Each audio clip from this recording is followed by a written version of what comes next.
झुकती है सरकार, झुकाने वाले चाहिए। तो क्या लगता है सरकार झुकी है?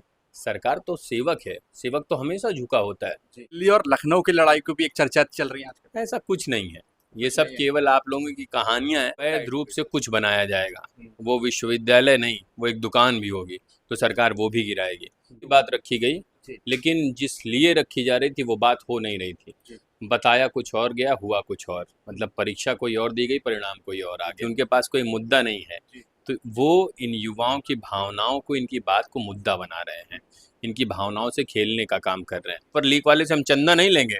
ये जो आज बड़ी बड़ी बातें कर रहे हैं ना, ये उनसे चंदा लेके चुनाव लड़ा करते हैं। तो हम वो लोग नहीं, हम जेल भेजने वाले लोग हैं। 13 को जेल भेजी, 47 खत्म हुए, और ये पूरा नक्सल जो बना है इसको एकदम खत्म कर देंगे, जड़ से उखाड़ फेंकेंगे। मंदिर बनना अगर कहीं अपराध है या कहीं लिखा हो कि अपराध है, तो वो अपराध तो हो। नमस्कार, बहुत स्वागत है आपका पब्लिकेशन न्यूज में और आपके साथ मैं हूं निशांत वत्स। इस वक्त हमारी मौजूदगी उत्तर प्रदेश की राजधानी लखनऊ में है। जिस तरीके से दिल्ली में जंतर मंतर पर जेन-ज़ी प्रोटेस्ट हुआ वो पूरे देश ने देखा। उसके बाद शिक्षा मंत्री का इस्तीफा भी हो गया, नए शिक्षा मंत्री नियुक्त भी कर दिए गए। पार्लियामेंट में भी हंगामा देखने को मिला। अब 3 तारीख से उत्तर प्रदेश विधानसभा का सत्र है। बातचीत करने के लिए हमारे साथ भारतीय जनता पार्टी युवा मोर्चा के प्रदेश अध्यक्ष रोहित मिश्रा जी मौजूद हैं। सर, बहुत स्वागत है आपका पब्लिक। बहुत बहुत धन्यवाद भाई। हमारा जेन-ज़ी प्रोटेस्ट हुआ, किस तरीके से देख रहे हैं ये जो हंगामा हुआ युवाओं का? नहीं, युवा हंगामा कहाँ करते हैं, युवा तो अपनी बात रखते हैं। हम्म। वहाँ भी बात रखी गई, जी। लेकिन जिस लिए रखी जा रही थी वो बात हो नहीं रही थी। जी। बताया कुछ और गया, हुआ कुछ और। मतलब परीक्षा कोई और दी गई, परिणाम कोई और आ गया। कहा यह गया था कि नीट की बात करेंगे, ऐसी कोई बात मुझे तो नहीं दिखी। आप लोग भी रहे होंगे, हो सकता है आपको दिखी हो। तो ठीक है, अच्छा रहा वो। युवाओं ने अपनी ये दिखाई मौजूदगी कि हम मौजूद हैं, हम जिंदा कौमें हैं, और हम इंतज़ार बहुत करते नहीं हैं। हाँ, उन्हें इस्तेमाल किया जा रहा है टूल के रूप में, वो उसको हम कहीं बर्दाश्त नहीं करते। और हम इसीलिए उन युवाओं के बीच में जो वहाँ पहुँचे उनके बीच में भी जाएंगे, अपनी बातें रखेंगे, और जो सार्थक परिणाम होंगे वो आपको आगे देखने को मिलेंगे। विपक्षी पार्टियों के काफी नेता भी वहां पर गए, तो राजनीति से जोड़ने की बात भी एक हुई। राजनीति ही हो रही थी, उनके पास कोई मुद्दा नहीं है, तो वो इन युवाओं की भावनाओं को, इनकी बात को मुद्दा बना रहे हैं, इनकी भावनाओं से खेलने का काम कर रहे हैं। वो लोग भी जा रहे हैं जिन्होंने इस देश को आपातकाल दिया। वो लोग भी जा रहे हैं जिन्होंने भर्तियां बेचने का ठेका लिया। और केवल ये ऐसा तो है नहीं कि पेपर लीक है, हम तो उस एक पेपर लीक के खिलाफ हैं जो कहीं हो रहा है। बात तो फिर पूरे देश की होनी चाहिए। तो वो उस जगह की भी बात करिए जहाँ पे भाजपा शासित लोग नहीं हैं, वहाँ भी वो सब चीज़ें होनी चाहिए।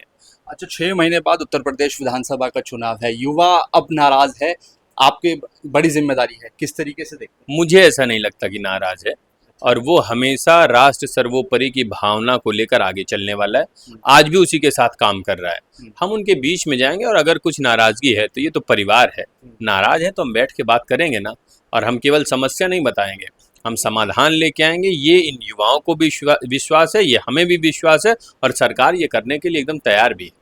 तो आप ये कह रहे हैं कि आप युवाओं के बीच जाकर उनको मनाएंगे? हाँ, मनाएंगे नहीं, ये हमारा काम है। हमें तो अपने परिवार में जाना है। घर में जाने का मतलब ये थोड़ा है कि मम्मी पापा को मनाना है, छोटे भाई बहन को मनाना है, इनके बीच में जाना है, ये हमारा काम है। हम तो वैसे भी नेचुरली जाते रहते हैं। जो भटक गए हैं उनको समझाना है। भटका कोई नहीं है, मैं ये एकदम क्लियर करना चाहता हूँ, भटका कोई नहीं है। ये सब शानदार लोग हैं, कुछ ना कुछ अच्छा कर रहे हैं।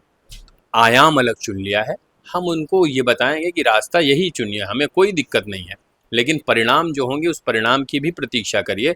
केवल रास्ते तक ही अच्छा नहीं लगना चाहिए, रास्ते का सुखद अंत भी अच्छा होना चाहिए। एक बड़ा सवाल है मेरा आपसे, जब से धर्मेंद्र प्रधान का इस्तीफा हुआ है तो एक डायलॉग अभी कल अखिलेश यादव ने भी कहा और रील्स पर भी काफी ज्यादा देखने को मिल रहा है कि झुकती है सरकार, झुकाने वाला चाहिए।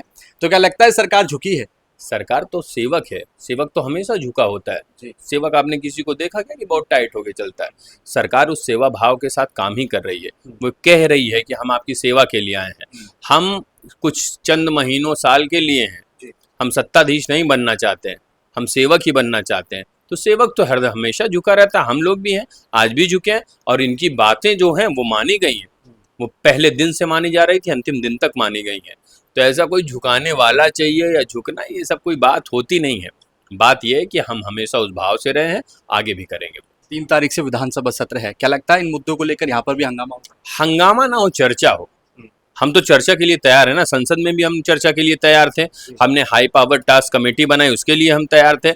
हमने को फाउंडर इन्फोसिस के उनका नाम है नंदन जी, उनको यहाँ का मतलब हाई पावर टास्क कमेटी का मेंबर बना के ये तय किया कि आगे कहीं लीक ना हो, 10 करोड़ का जुर्माना दिया, 10 साल की सजा दी। हम तो तैयार ही हैं कि कोई एक पेपर लीक वाले से हम चंदा नहीं लेंगे। ये जो आज बड़ी बड़ी बातें कर रहे हैं ना, ये उनसे चंदा लेके चुनाव लड़ा करते हैं। तो हम वो लोग नहीं, हम जेल भेजने वाले लोग हैं। 13 को जेल भेजी, 47 खत्म हुए, और ये पूरा नेक्सस जो बना है इसको एकदम खत्म कर देंगे, जड़ से उखाड़ फेंकेंगे।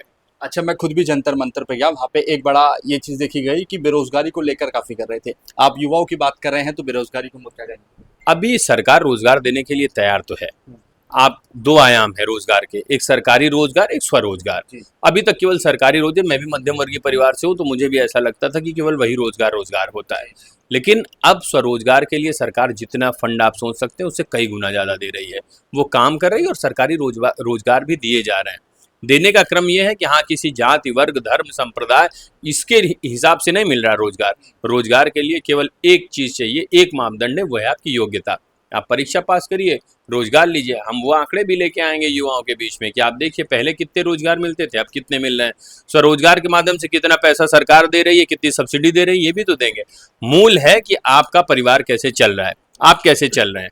वो तो हम अच्छा कर ही रहे हैं, लगातार आगे भी अच्छा करेंगे। हम आपको सुन रहे थे भी, आप कह रहे थे कि इस प्रोटेस्ट को 30 सेकंड के रील्स पर देखा जा रहा है। हुआ वही, किसी के पास इतना समय नहीं है कि वो चला जाए। वो जैसे मैं तो पीएचडी किया, तो ऐसा नहीं कि प्राइमरी सोर्स पे कोई काम करेगा, होता ही है वो 30 सेकंड में, मैं ज़्यादा ही बता रहा हूँ, वो 8-10 सेकंड में ही तय कर लेना है। और इस इंस्टा ने वो एल्गोरिदम अगर पकड़ लिया तो वही आपको दिखाई देगा, तो आपको लगेगा कि पूरा देश जल ही रहा है। ऐसा कुछ था नहीं, तो उसको भी सुधारने का ही काम करना है और वो उन्हें जाके बताना है। मैं गया ढेर सारे कोचिंग संस्थानों में, तो वहाँ एआई की फोटोज़ की लगातार चर्चा हो रही थी, और उन बच्चों से ही मैंने वो फैक्ट चेक करवाए। वो कह रहे थे हाँ, ये तो गलती हो गई है। तो वो आप उनके बीच जाएंगे तभी तो ये बात पता चलेगी। अब तो प्रधानमंत्री जी भी एल्गोरिदम हैक कर दिया इंस्टाग्राम पर। तो आप सोचिए कि स्थितियाँ क्या हैं। तो प्रधानमंत्री जी को भी ब्लॉक करने के लिए स्थितियाँ बनाई जा रही हैं कि वो बातें पहुँच ना पाएँ। तो ये तय करता है कि कुछ ऐसी विदेशी शक्तियाँ भी इसमें इन्वॉल्व हैं जो ये चाहती हैं कि ये देश इतना समृद्ध बनता ना दिखे। आज प्रधानमंत्री जी की बात अगर नहीं पहुंच पा रही है इन युवाओं के बीच में, तो ये मान के चलिए कि किस तरह के लोग इसमें इस्तेमाल कर रहे हैं। और ये बच्चे हैं क्या, ये केवल और केवल टूल्स हैं, इनको दिखाना है। हम उनको टूल्स बनने नहीं देंगे, युवा मोर्चा की जिम्मेदारी और ये करेगा। आप युवा मोर्चा से आते हैं, एक बड़ा सवाल मेरा आपसे ये भी है कि ये भी कहा जाता है भारतीय जनता पार्टी में मंदिर बनाए जा रहे हैं, जाति की राजनीति की जा रही है, स्कूल नहीं बन रहे हैं, शराब के ठेके ज़्यादा खुल रहे हैं। मंदिर बनना अगर कहीं अपराध है या कहीं लिखा हो कि अपराध है, तो वो अपराध तो होगा। पर शिक्षा का स्कूल भी तो बनना चाहिए, शिक्षा का मंदिर। आपने विश्वविद्यालयों की स्थिति देखी? जी। मैं आपसे पूरे विश्वास के साथ कह रहा हूँ कि आज़ादी के बाद से जितने विश्वविद्यालय बने उससे ज़्यादा इस सरकार ने बनाए। आईआईटी, एनआईटी, एम्स, जितने आप संस्थान सोच सकते हैं, वो सारी चीज़ें बनाई गई इस सरकार में उससे ज़्यादा। हाईवे बनाए गए उससे ज़्यादा। आप अगर केवल स्कूल तक ही आएंगे तो मैं वहाँ भी आपसे कह रहा हूँ कि विश्वविद्यालय से लेकर मेडिकल कॉलेज, आप जिस प्रदेश में बैठे हुए हैं, गिने चुने 4 से 10 मेडिकल कॉलेज थे, आज ऐसा कोई जनपद बचा नहीं जहाँ मेडिकल कॉलेज ना हो। तो आप कहाँ इसकी बात कर रहे हैं कि नहीं बनाए जा रहे हैं? हम वो भी कर रहे हैं, लेकिन हम धर्म को आधार बना के काम करते हैं, क्योंकि धर्म किसी का शोषण करना नहीं सिखाता, भ्रष्टाचार करना नहीं सिखाता, किसी अनियमितता के खिलाफ उनके साथ खड़ा होना नहीं सिखाता। तो हम तो धर्मपरायण लोग हैं, वो करते रहेंगे। अच्छा, 27 को चुनाव क्या योगी जी के चेहरे पर लड़ा जाएगा? ये हमारा शीर्ष नेतृत्व और योगी जी का चेहरा है या किसी का चेहरा है, वो तो अलग विषय है, ये हम नहीं जानते। लेकिन हाँ, उनके सुशासन की बात तो हम जरूर करेंगे ना। अच्छा, दिल्ली और लखनऊ की लड़ाई को भी एक चर्चा चल रही है आजकल। ऐसा कुछ नहीं है, ये सब नहीं है। केवल आप लोगों की कहानियां हैं, और वो कहानी किससे लोग सुनते रहे, ऐसी कोई लड़ाई नहीं है। अच्छा, एक आजम खान की यूनिवर्सिटी, जौहरी यूनिवर्सिटी को लेकर क्या कहेंगे?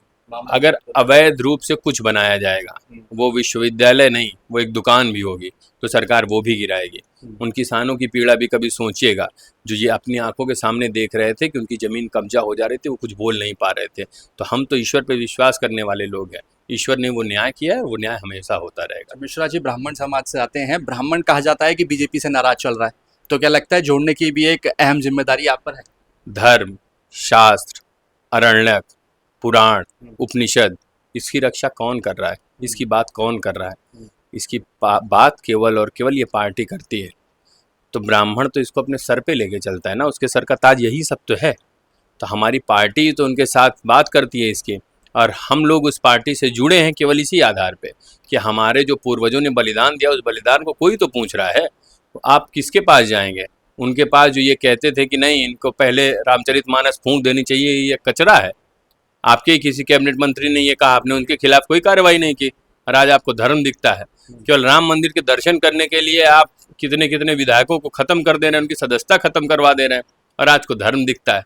तो इन लोगों को धर्म वन की बात नहीं करनी, इनको केवल अपना काम साधना है। वो काम हम करने नहीं देंगे जो ये चाह रहे हैं। अच्छा रोहित जी, आखिरी सवाल है, युवाओं को जोड़ने के लिए 27 की क्या तैयारी है? कहाँ जोड़ना, ये सब तो जुड़े हैं। मैं फिर से अपनी बात वही दोहरा रहा हूँ कि ये तो राष्ट्र के नाम पे, देश के नाम पे, सुशासन के नाम पे, मोदी जी के 2047 के विजन के नाम पे जुड़े हैं।